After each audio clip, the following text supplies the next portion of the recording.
बस आज आपका टॉपिक है आपके फूड ग्रुप्स का जो है एनिमल फूड्स का सेकंड पार्ट है फ़िश। तो इसमें जो है आपका आप लोगों को पता है कि मछली कहते हैं हिंदी में फ़िश को। तो मांसाहारी भोजन में मछली का प्रमुख स्थान है। जो नॉन वेजिटेरियन लोग खाना खाते हैं उसमें जो फ़िश है वो बहुत ही एक महत्वपूर्ण स्थान रखती है। यह मांस से अधिक सुपाच्य होती है। जो हम मीट खाते हैं ये उससे अधिक डाइजेस्टेबल होती है, बहुत जल्दी डाइजेस्ट हो जाती है। इसमें प्रोटीन भरपूर मात्रा में उपलब्ध रहता है और जो प्रोटीन है उसमें जो मीट है उसकी अपेक्षा ज़्यादा रहता है। इसका प्रोटीन पूर्ण प्रोटीन इसमें जो है आपके 10 अमीनो एसिड्स पाए जाते हैं, इसलिए ये एक कंप्लीट प्रोटीन होता है जिसमें सभी आवश्यक अमीनो अम्ल भी उपस्थित रहते हैं। ऑब्वियस सी बात है जिसमें जो आपके अमीनो अम्ल या उपस्थित रहेंगे तो उसमें जो है प्रोटीन भी आपकी जो है कंप्लीट होगी। फिर है आपका मछलियों का वर्गीकरण या क्लासिफिकेशन ऑफ फिशेस। मछलियों का वर्गीकरण इनमें उपस्थित वसा की मात्रा, प्राप्ति, साधन तथा शारीरिक संरचना के आधार पर किया जाता है। जो मछलियों का वर्गीकरण है या क्लासिफिकेशन है या उनको कितने पार्ट में डिवाइड किया गया है वो किस बात पे निर्भर करता है। वो उसके फैट, उसमें फ़ैट में कितनी मात्रा है, किस साधन से मिल रही है वो, और उसकी जो शारीरिक संरचना है, मीन्स शारीरिक जो उसका बॉडी स्ट्रक्चर है उसके ऊपर आपकी आधारित होती है। वसा के आधार पर मछलियाँ 3 प्रकार की होती है। फर्स्ट है आपका इसमें वसा रहित या लील मछली, मीन्स इसमें फ़ैट नहीं होता है या ना के बराबर होता है या बिल्कुल बहुत ही कम मात्रा में पाया जाता है। तो इसमें आपका 2% ही जो फ़ैट है वो जो है प्राप्त होता है। सेकंड है आपका मध्यम वसा युक्त मछली। इसमें जो है जो आपका फ़ैट रहता है वो एक लिमिटेड अमाउंट में ही रहता है, मीन्स 2 से 5% वसा जो है वो उपस्थित रहती है उसमें।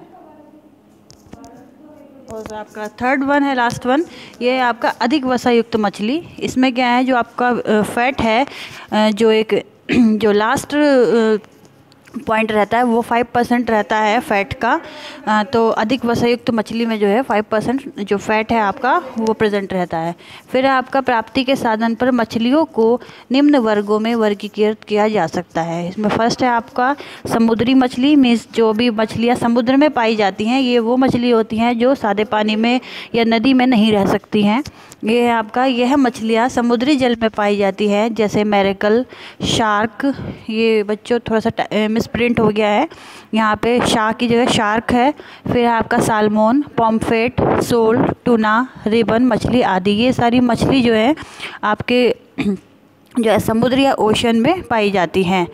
और सेकंड है आपका ताज़े पानी में पाई जाने वाली मछली जो है, ये आपका जो नॉर्मल पानी होता है जैसे नदी हो गए, आपके झरना हो गया, इन सब में ये उपस्थित रहती हैं। ताज़े पानी में पाई जाने वाली मछलियाँ नदी, तालाब, झील, झरने आदि के जल में पाई जाती हैं, जैसे राहू, कतला, पर्ची, झींगा, परच, कैटफिश, पोठी आदि। ये सारी जो आपकी फ़िशेस हैं ये कहाँ मिलती हैं? ये नॉर्मल पानी जो होता है, नॉर्मल जल, जैसे नदी का हो गया, झरने हो गया, आपके झील हो गया, उसमें पाई जाती हैं।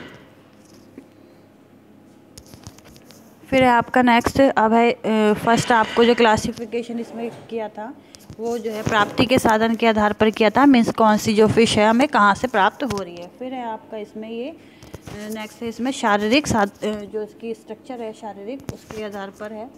तो इसमें शारीरिक रचना के आधार पर भी मछलियों को 2 भागों में विभाजित किया गया है, मीन्स 2 पार्ट में डिवाइड किया गया है। फर्स्ट वन इज़ अकशेरुकी मछलियाँ होती हैं, सेकंड वन इज़ कशेरुकी मछलियाँ होती हैं। तो जो कशेरुकी मछलियाँ होती हैं उनकी जो ऊपर की स्किन होती है उस पर पपड़ी टाइप रहती है, मीन्स वो हार्ड होती है। अकशेरुकी मछलियाँ एवं एक विशेष प्रकार के खोल से ढकी हुई होती हैं।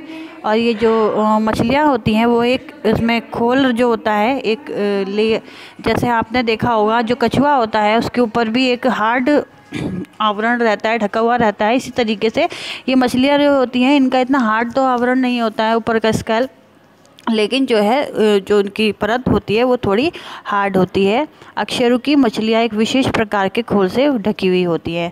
और जो अकशेरुकी मछलियाँ भी 2 प्रकार की होती हैं आपका, पहले है क्रस्टाओशियन और सेकंड वन इज मोलस्का। कशेरुकी मछलियाँ लवण युक्त तथा सादे एवं ताज़े पानी दोनों प्रकार के जल में उपस्थित रहती हैं। जो कशेरुकी मछलियाँ रहती हैं वो आपके सादे पानी में, और जो आपका समुद्री पानी होता है वो दोनों तरीके के पानी में उपस्थित रहती है। लवण युक्त मीन्स जो आपका नमक वाला पानी होता है उससे है यहाँ मतलब। मछलियों का रंग, गंध एवं स्वाद भिन्न भिन्न होता है। जो मछलियों का कलर होता है, टेस्ट होता है और जो उनमें स्मेल होती है वो सबका अलग अलग होता है। यह जिस जल में रहती हैं उसी के प्रकृति के अनुसार भी रंग, गंध एवं स्वाद हो जाता है। मीन्स अगर इन मछलियों को जो है आपको जो है जल में, सादे जल में रखा जाए तो उनका कलर, उनकी गंध भी उसी तरीके की हो जाएगी, और अगर समुद्री जल में छोड़ दिया जाए तो भी उनका कलर, स्मेल सब कुछ चेंज हो जाएगा। फिर है ठंडे, स्वच्छ एवं गहरे जल में निवास करने वाली मछलियाँ गर्म, गंदले तथा उथले जल में रहने वाली मछलियों की अपेक्षा अधिक गुणवत्ता वाली, पौष्टिक एवं सुगंध की दृष्टि से भी उत्तम श्रेणी वाली होती है। मीन्स ऑब्वियस सी बात है, जो मछलियाँ अच्छे पानी में रहेंगी तो वो अच्छा ही भोजन उसमें से प्राप्त करेंगी, अपने खाने के लिए भी एक अच्छे एटमॉस्फेयर में रहेंगी, इन्वायरमेंट अच्छा रहेगा तो वो दिखने में भी अच्छी होंगी और आपके जो है उसमें भरपूर मात्रा में न्यूट्रिशन मौजूद रहेगा। लेकिन जो गंदे और गर्म पानी में रहेंगी और मटमैले पानी में जो मछलियाँ रहती हैं वो बीमारी से युक्त भी हो सकती हैं, उसको खाने से जो है हमें नुकसान भी हो सकता है। तो इसलिए जो है ठंडे पानी में और स्वच्छ और गहरे पानी में जो जल में मछलियाँ रहती हैं वो गर्म, गंदे तथा उथले जल में रहने वाली मछलियों के अकॉर्डिंग जो है ज़्यादा अच्छी रहती हैं। फिर है आपका मछली के पोषण मूल्य। मीन्स मछली जो होती है, फिश होती है, उनका न्यूट्रिटिव वैल्यू क्या है। प्रोटीन, मछली में 15 से 20% प्रोटीन उपस्थित रहता है। इसका प्रोटीन मांस के प्रोटीन से अधिक पचनशील होता है। जो मछली होती है उसमें प्रोटीन आपका 15 to 20% रहता है, और इसका प्रोटीन मांस के प्रोटीन जो होता है, मीट का जो प्रोटीन होता है उससे अधिक अच्छा होता है और डाइजेस्टेबल होता है। मछलियों में कुल प्रोटीन 20 से 25% मायोनीज़ होता है। जो प्रोटीन प्रेजेंट रहता है उसमें मायोनीज़ वाला प्रोटीन प्रेजेंट रहता है। इसके अतिरिक्त इसमें 50 से 60% मायोसिन जो मसल्स में रहता है उसको बोलते हैं मायोसिन, आपको पहले भी बताया था, और 15 से 25% एक्टिन तथा 3 से 5 ट्रिप्टोमाइसिन उपस्थित रहता है। ये आपके सब एमिनो एसिड के नेम हैं। मछली का प्रोटीन पूर्ण होता है, इसमें सभी आवश्यक अमीनो अम्ल जो है उपस्थित रहते हैं जो शारीरिक वृद्धि एवं विकास के लिए बेहद ज़रूरी होते हैं। जो प्रोटीन है आपको पता है कि उससे जो है हमारी जो शारीरिक वृद्धि है, ग्रोथ है, डेवलपमेंट है, वो सब होता है। तो जो मछली का प्रोटीन होता है वो इस सब के लिए बहुत ही अच्छा होता है। फिर है आपका कार्बोज या कार्बोहाइड्रेट। लोबस्टर नाम की जो मछली होती है उसमें 1% से भी जो है कम वसा रहती है। ओके। और फिर फैट है आपका, पशु के मांस की अपेक्षा मछली के में जो वसा की मात्रा बहुत कम होती है। मीन्स जो अगर आपको फैट जो हमारा मीट होता है उसमें ज़्यादा फैट रहता है तो उससे अधिक बीमारियां होने का भी डर रहता है। तो उसकी अपेक्षा अगर हम मछलियों का सेवन करते हैं तो उसमें इतनी मात्रा में फ़ैट नहीं रहता, बहुत ही कम मात्रा में रहता है, और ये हमारे लिए अच्छा भी होता है और इससे हमारा माइंड भी बहुत शार्प रहता है मछली को खाने से। मछली में 2 से 20% तक वसा रहता है। इसके वसा में वसीय अम्लों के अलावा लेसिथिन, वसीय अल्कोहल तथा कोलेस्ट्रॉल भी प्रेजेंट रहता है। मीन्स फैटी अल्कोहल और तथा कोलेस्ट्रॉल भी उपस्थित होता है। फिर है आपका खनिज लवण। मछलियों में आयोडीन, लोहा, तांबा, कैल्शियम, गंधक अधिक मात्रा में उपस्थित रहता है। जो खनिज लवण होते हैं आपको मिनरल्स है, तो मछलियों में जो है आपके आयोडीन भरपूर मात्रा में रहता है। लोहे तत्व जो आयरन होता है वो बहुत भरपूर, तांबा, कैल्शियम, गंधक अधिक मात्रा में उपस्थित रहते हैं। फिर आपका विटामिन। मछलियाँ जो है विटामिन ए और डी रिच होती हैं, रिच सोर्सेस होती हैं, तो ये हमारी आँखों के लिए और हमारी बोन्स के लिए भी बहुत अच्छी होती हैं। सालमेन, हेरिंग तथा सार्डिन में खूब मात्रा में विटामिन डी रहता है। अल्प मात्रा में थायमिन एवं राइबोफ्लेविन भी पाया जाता है। फिर आपका मछलियों का परीक्षण। मीन्स अगर हम मछली खाते हैं तो उनका परीक्षण मीन्स उनको किस किस तरीके से हम लॉन्ग स्टोरेज के लिए रख सकते हैं। तो आपका फर्स्ट है इसमें सुखाना, ड्राइंग, मछलियों को किस तरीके से सुखाते हैं। सेकंड है आपका नमक में रखना, सॉल्टिंग करना, हिमीकरण करना, फ्रीजिंग करना।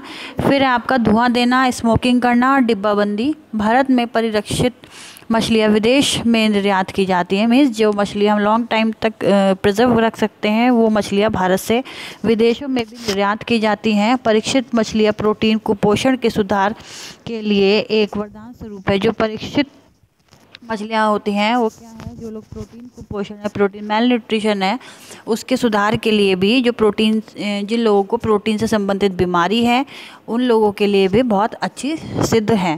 विभिन्न भोज्य पदार्थों के निर्माण में इसका उपयोग किया जा सकता है। जितने भी अलग अलग तरह, जैसे आपको मछली जो है मछली चावल के साथ, या मछली फिश करी जिसे बोलते हैं, और मछली से पकौड़े, और भी चीज़ें हैं, डिशेस जिनमें हम मछलियों का उपयोग कर सकते हैं।